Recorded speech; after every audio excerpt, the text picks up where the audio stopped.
everybody? Man, Eric Wilson, Sports Arena, alongside my brother, Mr. Alex Fleming, and I couldn't let Alex just get away with wearing all his jerseys all week long and me, not come correct today because it's NFC East Day.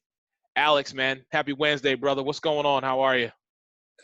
Man, work was rough today, man. I'm not going to say where I work because, if people pay attention to all the sports shows I'm on, they know where I work. People just thirsty. That's all I'm going to say. Oh, one last tidbit. There was something I forgot to mention. P.J. Walker. If Teddy Bridgewater, I didn't remember this yesterday, but if P.J. Walker comes in for Teddy Bridgewater, I think he adds another dynamic to that offense. That's why I think the Carolina Panthers are going to be a respectable 6-10. People are sleeping on PJ. I think he's good. Okay, fair enough. Brother, let's get into it because it is the NFC East, and, for you and me, this is where we continually go back and forth about who's the dominant team, who's more going to have the better season, back and forth, yada, yada, yada. You know where my heart is. It's been there since 76. Yes, I'm showing my age, but I really don't give a damn. But you know what? I'm going to start with the Dallas Cowboys. And I'm going to start there for one simple fact. They have it all put together. They do. They really do. Because on paper, you've got a top-notch running back. You have wide receivers who are serviceable. I ain't never going to call them good, Alex. I'm sorry. I'm just not going to do it. But they serviceable, and push come to shove, they get the job done. That's what I'm going to say.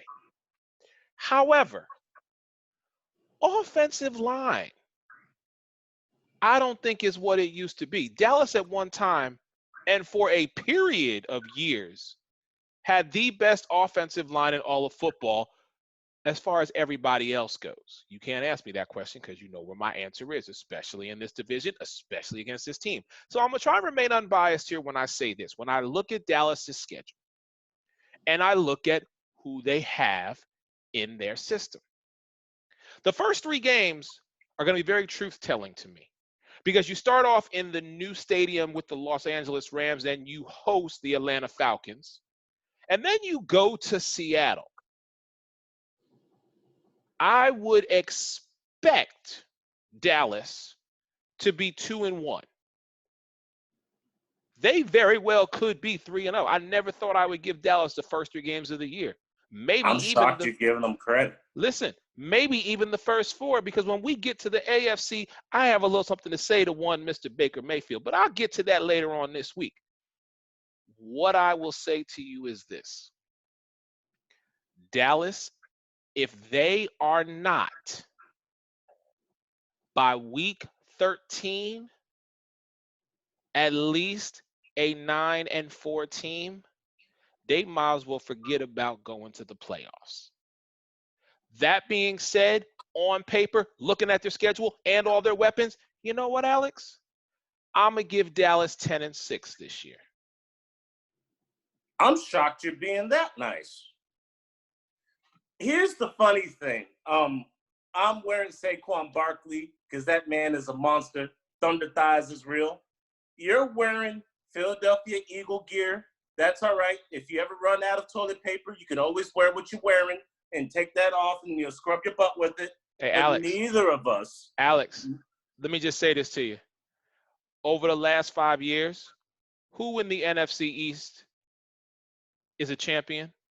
Who? I'm sorry. Who? Okay. Go ahead. Finish what you're saying. Go ahead. Thank you. As my brother would tell you, congratulations on winning the Super Bowl. Now you can sit at the kiddie table because you got one. Everybody else in the division has at least 3, if not 4.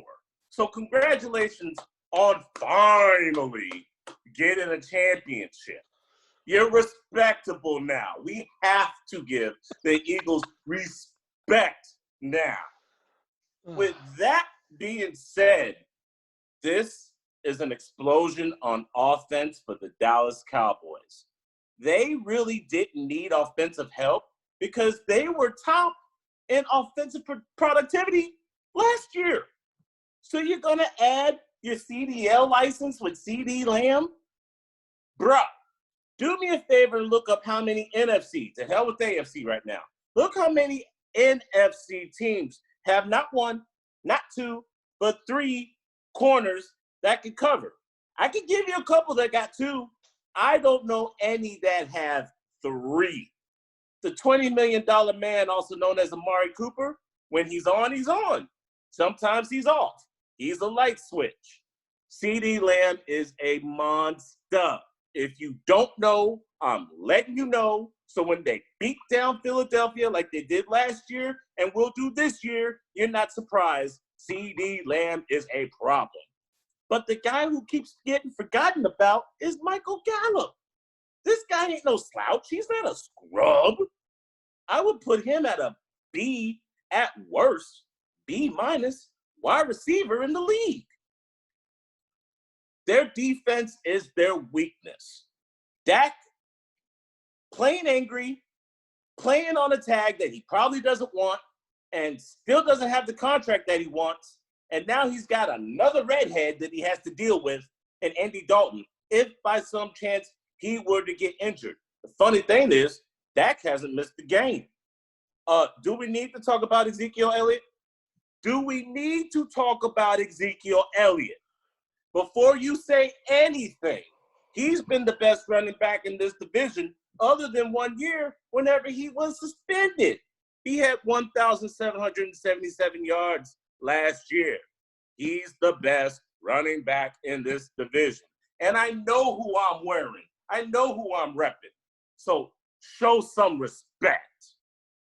A very angry Dak Prescott takes the Dallas Cowboys and their mediocre defense to 12-4 and wins the division.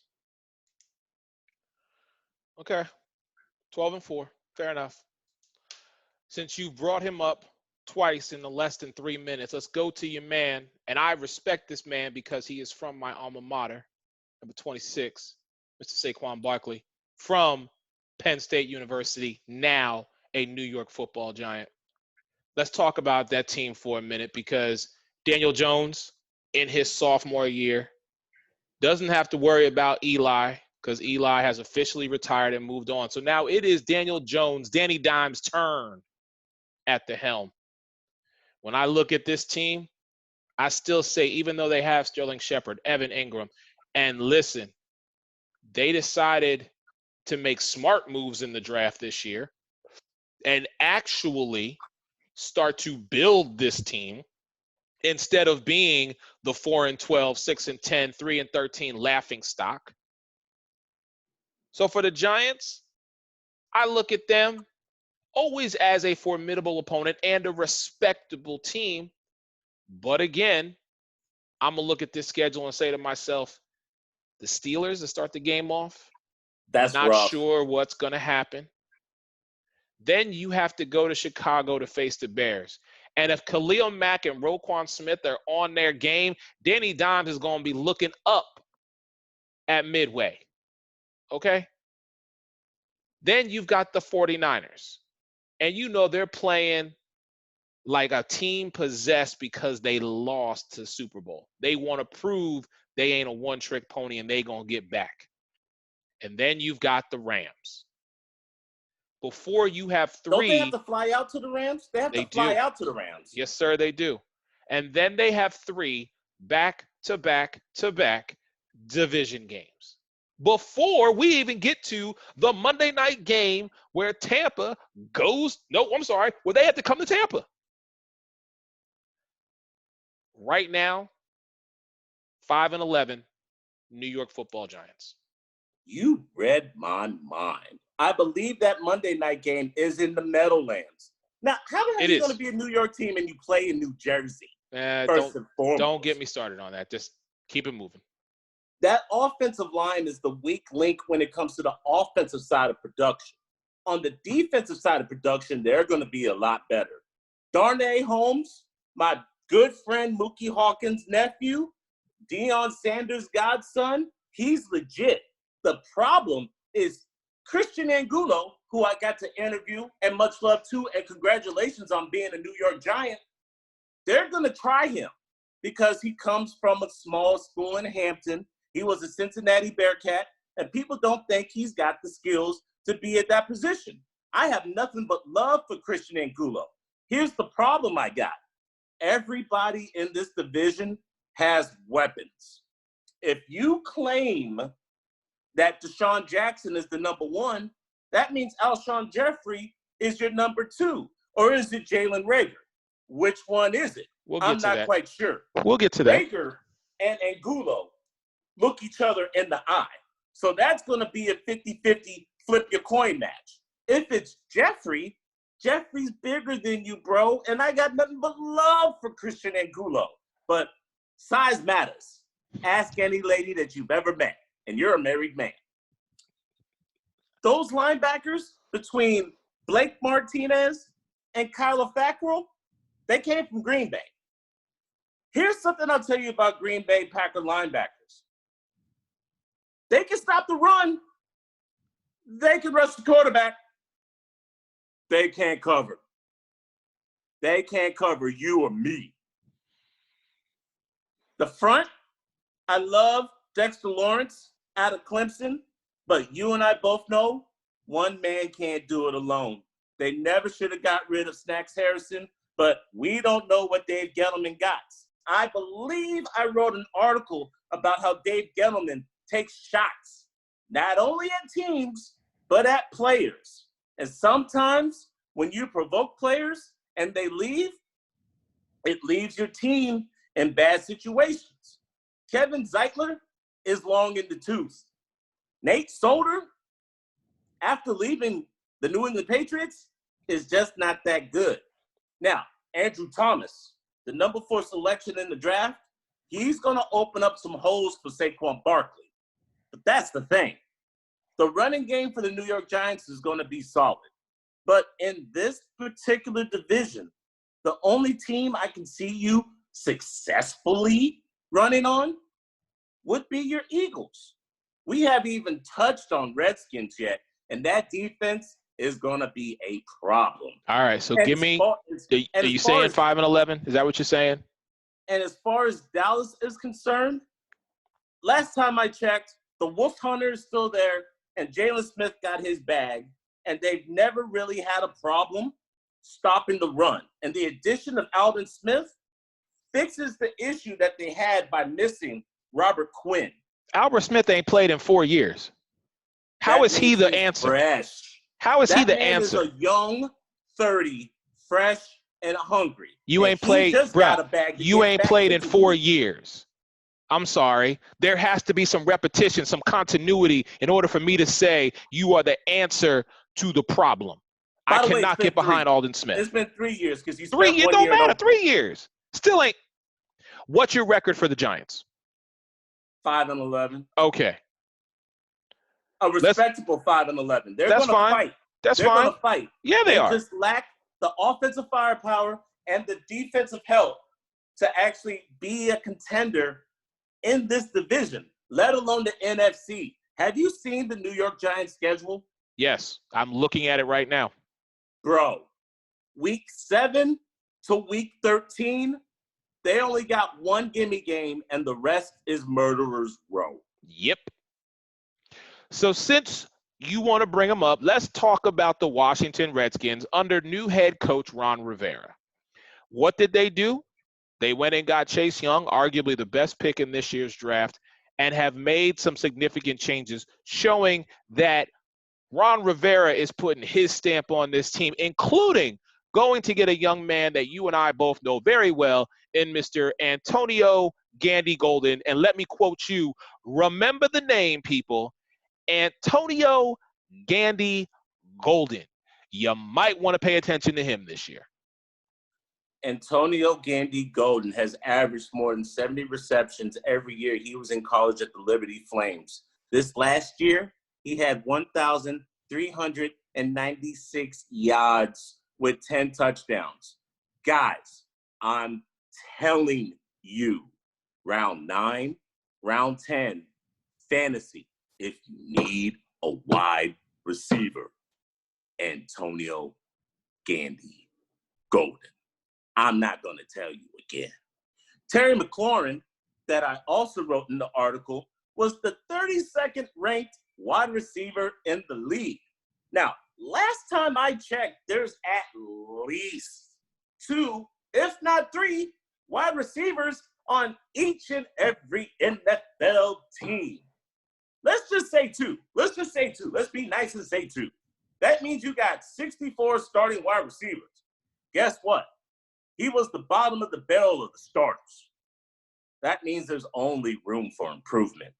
Terry McLaurin already has rapport with Dwayne Haskins because they were both Ohio State Buckeyes. Now, when he was in college, he was being outshined by Paris Campbell. I can guarantee you half your viewers don't even know where the hell Paris Campbell is right now. He's in Indianapolis, so you don't have to look it up. This is my point. He's an excellent route runner.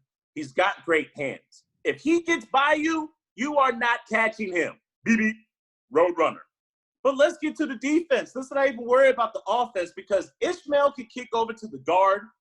Charles is a day one starter at tackle. Sheriff is legit. You don't have to worry about Sheriff. He's going to do his thing because he's been doing his thing. Haskins has been lacking an offensive line that actually want to protect him. I remember last year him begging the offensive line, asking what he needs to do to actually get this offense rolling. Under John Gruden, Haskins didn't look good. And Redskins Nation, let me say the first and foremost, get your head out of your ass and get behind this quarterback. He wouldn't have asked for Joe Theismann's number if he didn't plan on making some noise. You remember draft day last year when he told people the NFL messed up, New York gonna pick a boy from Duke over a guy from Ohio State who threw for more than 5,000 yards. And he's got haters in Washington, D.C. himself. Look for the Washington Redskins to have a swarming defense just like the San Francisco 49ers. Do you see their offense? Not the offense, the defensive front.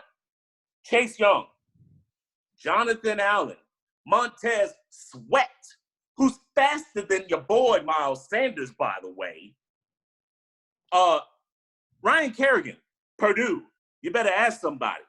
And with the experience of Thomas Davis Sr., former Carolina Panther, turned Ram, turned Washington Redskin, under Ron Rivera, I believe what he told me at the Combine. He's focusing on readapting the dominance that the Washington Redskins had in the NFC East. And for some reason, I'm not going to call Mr. Rivera a liar. Unlike Mike McCarthy, he actually is willing to answer questions, and he's going to hold people accountable. Now, I'm glad you mentioned Antonio Gandy Golden, but the real Antonio you want, Antonio Gibson, the Swiss Army knife from Memphis. Okay. He's a ticking time bomb waiting to happen in a very crowded backfield. Can Darius Guy stay healthy? I don't know. Father Time is going to catch up with Adrian Peterson, but he's a certified Hall of Famer. I'll fight anybody who thinks differently. But you know who people aren't talking about besides Bryce Love? Antonio Gibson, who can line up at flanker, halfback, or wide receiver. They're going to have a different dimension to this offense that people aren't taking for granted or paying attention to. And here's the funny thing.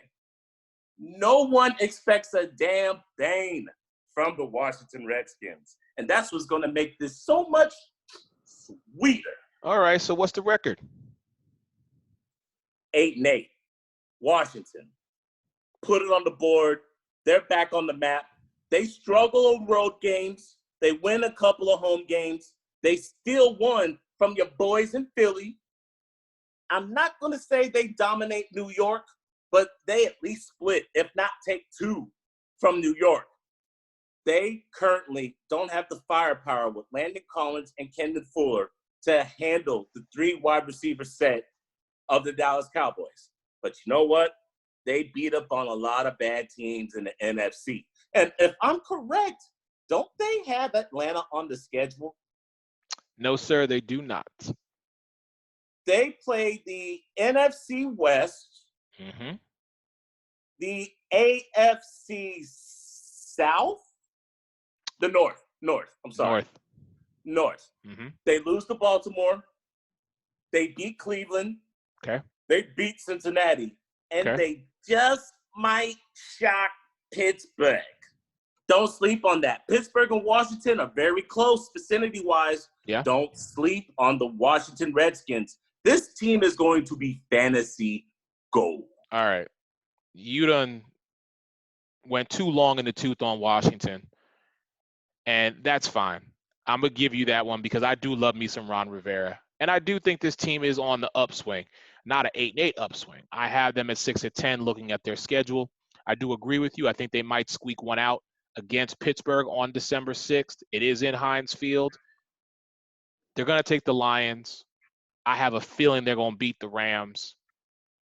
They'll split with New York in the division. They ain't beating us twice. That's just, I'll say it right now. No, they ain't beating you twice. So now that we got all the rest out the way, let's save the best. Here it is in a nutshell, point blank and simple, my brother. Yes.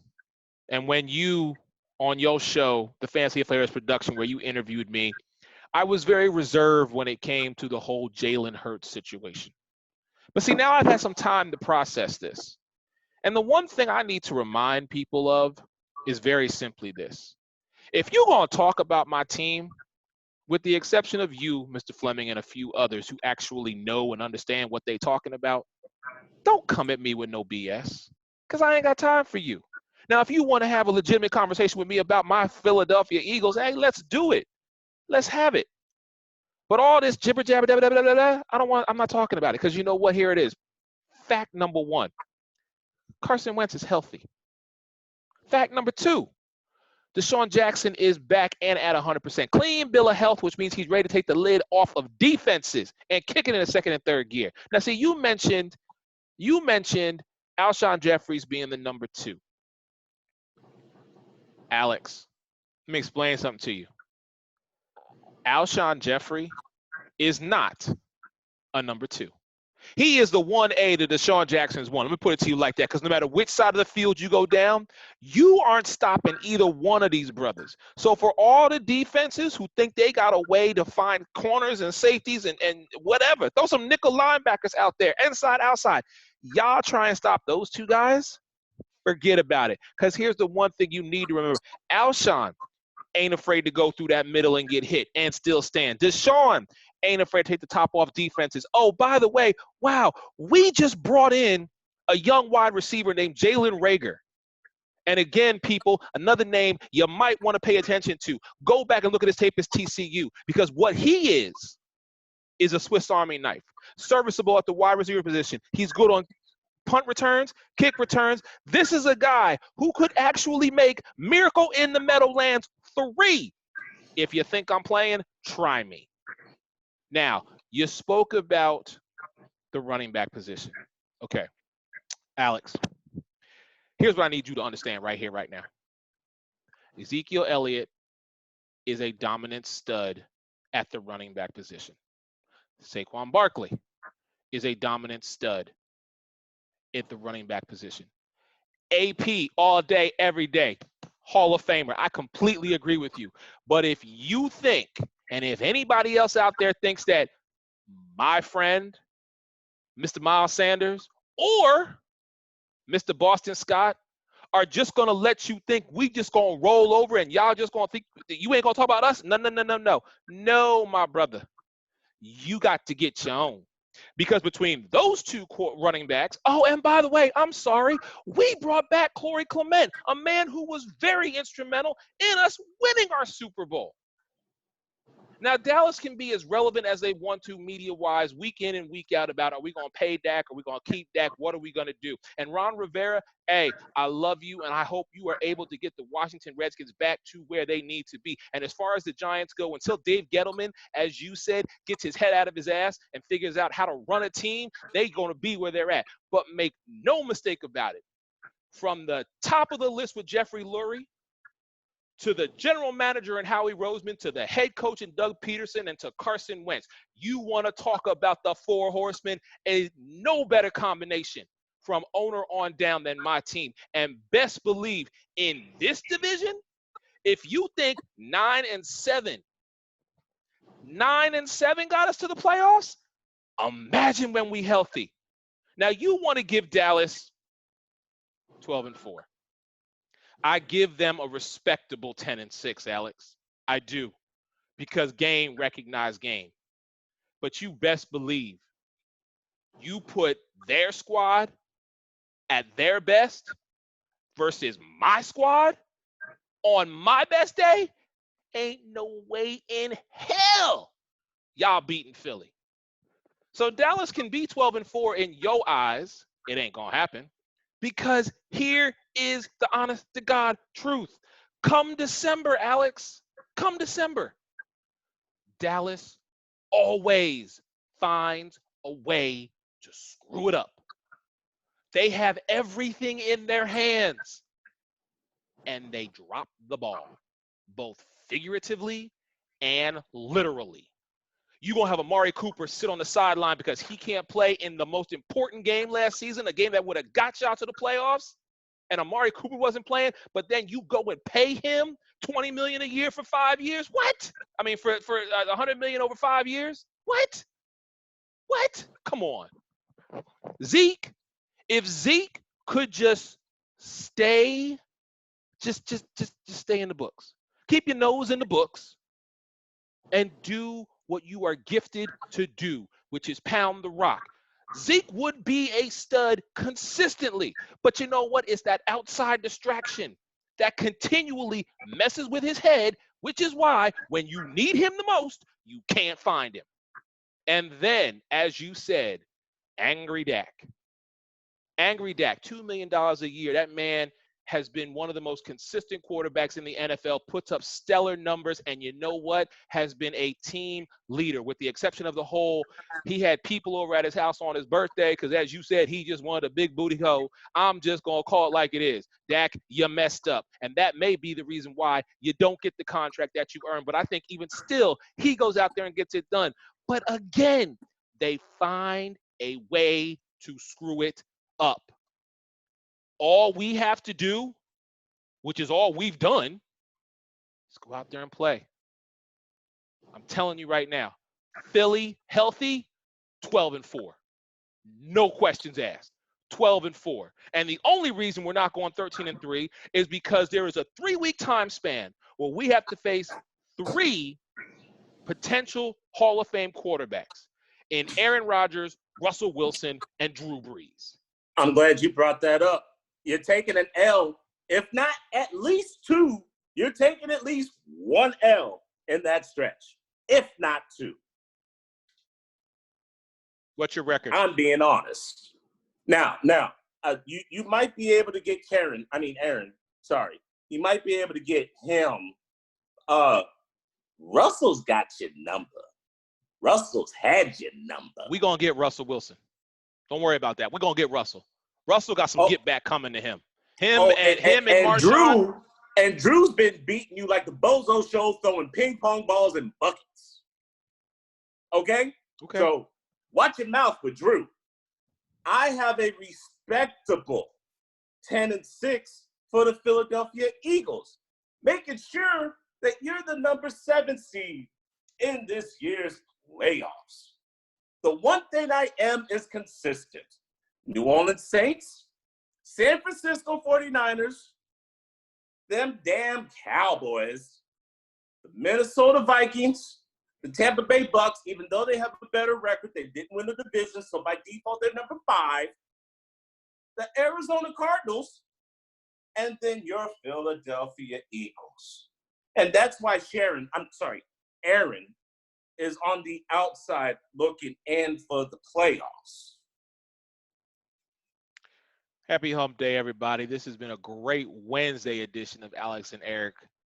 We're going to transition over to the AFC for the rest of this week, but Florida Summer Review, Fantasy and Flavors, make sure you check this man out. I can't wait for fantasy football to start because his knowledge transcends. And if you want to win your fantasy league, you might want to listen to what this brother has to say. Your man, Eric Wilson, Sports Arena. Hey, we will talk to y'all tomorrow where we go to the new look, AFC East, if you will. Thank God. We'll talk tomorrow.